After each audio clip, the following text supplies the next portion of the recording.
Уйгур из восточного Туркестана, которому несколько недель назад удалось выехать за границу, спасаясь от преследований со стороны Китая, принял участие в интервью с корреспондентом «Голоса Америки» на условиях анонимности и рассказал о тяжелой ситуации в регионе.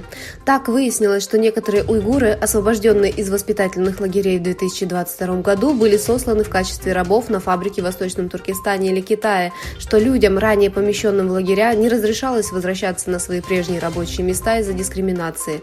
Таким образом, в 2022 году ситуация в Восточном Туркестане ничем не отличалась от прежней. Уйгуры все еще подвергаются произвольным и повторным арестам. После пресс-конференции, посвященной фильму «Я ищу свою сестру», подготовленного президентом уйгурского движения Рушеном Аббасом, Китай начал кампанию против фильма, рассказывающего о репрессиях в Восточном Туркестане.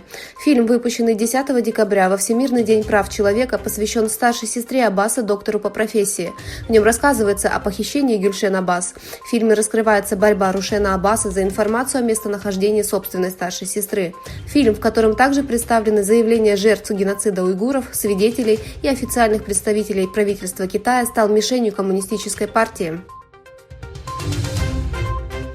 Правительство талибов подпишет соглашение с китайской компанией о добыче нефти на севере Афганистана. Согласно заявлению представителя талибов Забихулы Маджахеда, операцией по добыче нефти в бассейне реки Амударья займется Синьцзянская центральноазиатская нефтегазовая компания.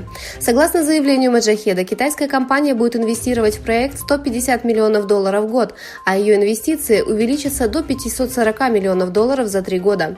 Срок контракта составит 25 лет. Также руководство Талибана будет иметь 20% партнерство с первоочередной возможностью увеличения своей доли в проекте до 75%. Президент Китая Си Цзиньпинь встретился в Пекине с президентом Туркменистана Сердаром Бердымухамедовым, который находится с визитом в стране. Лидеры двух стран объявили, что китайско-туркменские отношения будут доведены до уровня всеобъемлющего стратегического партнерства. После того, как Китай, в котором произошла очередная вспышка COVID-19, объявил, что изменит свою политику в отношении коронавируса и отменит ограничения на поездки за границу и пограничные меры контроля, число стран, ужесточающих контроль над прибывающими из Китая путешественниками, увеличилось.